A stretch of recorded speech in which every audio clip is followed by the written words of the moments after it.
nang-uunggoy na naman itong sila sila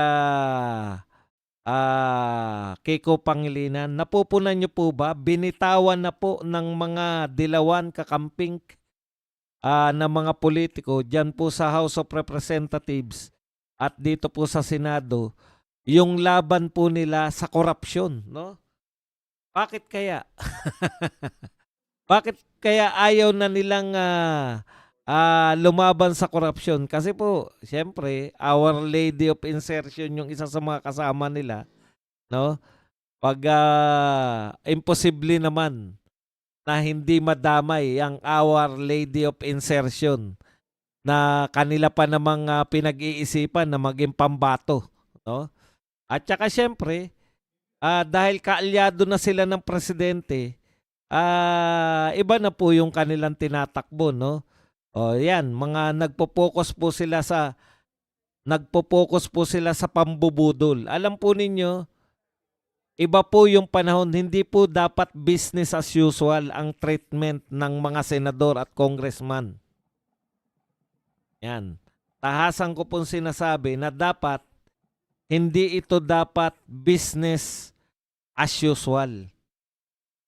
Dahil kung titignan po natin, pinaka-worst sa lahat ng corruption. Kung ako po ang pinuno ng Senado, tutasin, makinig ka. Kung ako ang pinuno ng Senado at kung ako ang Speaker of the House, dahil extraordinary, pinaka-worst na corruption ang dinadanas ng Pilipinas ngayon, ang tututukan ko kung paano malulutas, paano makakatulong. Kunwari, Senate President ako, paano makakatulong ang Senado para malutas ang pinakamalaking nakawan. Hindi na natin kinakailangan. Alam nyo, focus lang kayo. Yan po ang gusto ng mga tao ngayon. Lumaban kayo lahat sa korupsyon. Hindi yung kung ano-anong mga pang-eepal ang ginagawa ninyo. Diversion. Wala namang katuturan. Halimbawa, dyan, abala sila Perse Cerdanya na magsulong ng batas na laban sa yung sasalain yung mga party list. Akalain yun? Ha? Kayo nga, party list kayo. Yung nagsusulong ng mga batas laban sa party list, mga party list, si Dilima, party list siya ng liberal, si Sendanya, Akbayan. Kaya, ipokrito kayo. Susulong kayo ng batas sa party list. Tapos, yung nagsusulong naman ng batas laban sa dynastiya, sangkatutak po, si Speaker D, at saka si Sandro Marcos. Anti-dynasty law ang gusto nyong isulong. Tignan nyo nga. Mga kamag-anak ni Sandro, yung isa dating speaker. Ilan ang yung tiyahin ay yung pinsan ng tatay, dating speaker. Yung asawa ng pinsan ng tatay, congressman. Anak ng asawa ng pinsan ng tatay, congressman din. Hindi ko pa alam kung ilan pa. Meron pa siyang pinsan pa rin ng tatay niya. Mga mayor. Diyan po sa lugar nila diyan sa Visayas. Sa Ilocos po. Eto si Sandro nagsusulong na anti-political dynasty bill. Tiyahin niya, senador. Tatay niya, presidente. Pinsan niya, gobernador. Pinsan ng tatay niya, gobernador, mayor. Yan ba mga, hindi mo sasabihing ipokrito yung mga di po ba? Napaka-ipopokrito ninyo. At bakit ngayon nyo po sinusulong yan? Ito po ang kanilang katwiran nito ni Kiko Pangilinan. No? Kung walang political dynasties, walang mahirap. Hindi na korupsyon, ha?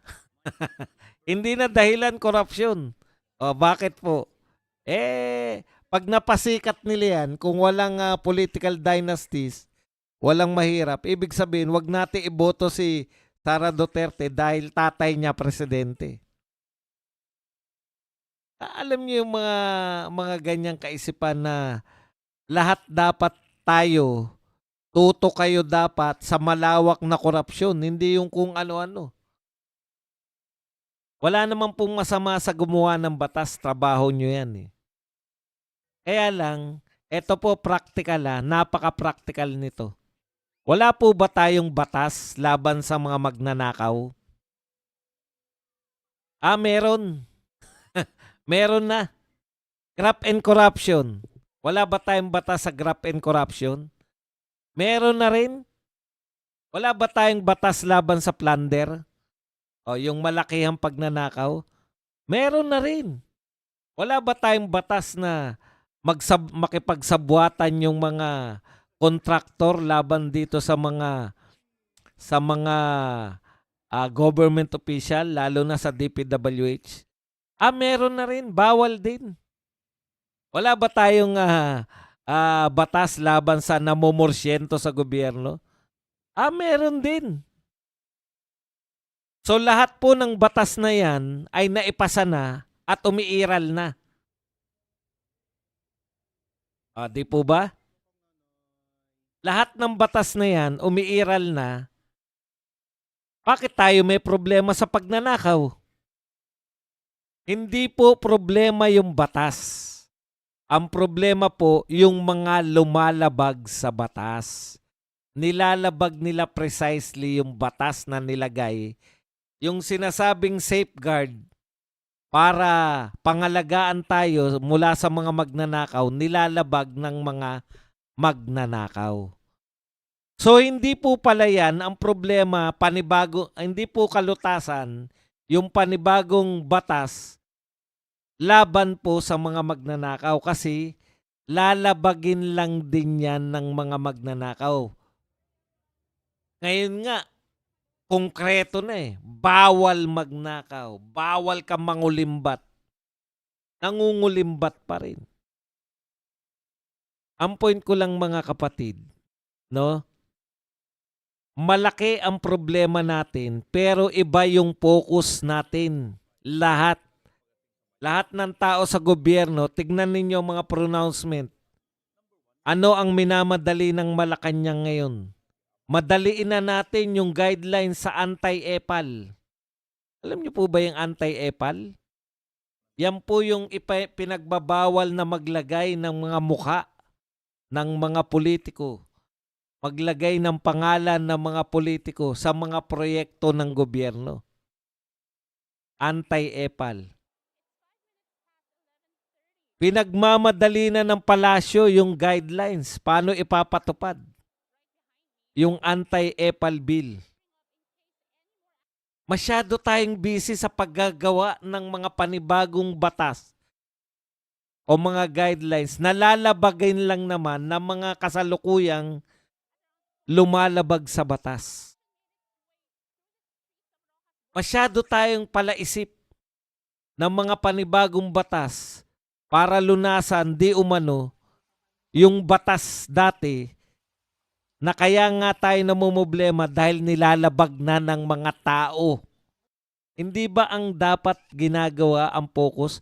Paano mapapanagot sila sa batas?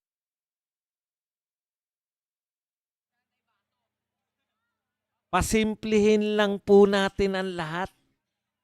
Marami ng batas. Kung ako yan, ang pagnanakaw, all of government approach, dapat ang Senado, focus po lahat paano i-combat yung all-out na pagnanakaw ng mga nasa gobyerno. Paano naman natin lulutasin to? Mag-all-out din tayo bilang mga senador. Paano natin to gagawin? Hindi na yung panibago na namang tapos dadaan na naman sa matagal. Halimbawa, pinakamagandang halimbawa po niyan, yung ICI. Na-realize nila na palpak yung ICI. Ano ang solusyon nila?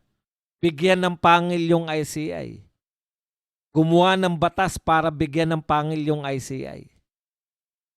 Samantalang, ang pinakamagandang gawin dapat, tanggalin yung ICI para magtrabaho, hindi makapagtago yung mga dapat nagbabantay sa mga magnanakaw. Ang nangyayari kasi ngayon, dahil may ICI, tumigil yung lahat ng investigasyon. Nung tumigil yung mga investigasyon, wala na tayong nalalaman, hindi na napapalo up. Ang purpose po nila ng ICI pala, para patigilin yung investigasyon sa Senado, para patigilin yung investigasyon sa Kongreso o sa House of Representatives. Nang sa ganun, baka makalimot yung mga Pilipino na mayroong malawakang pagnanakaw. Hindi po dapat ganun. Okay.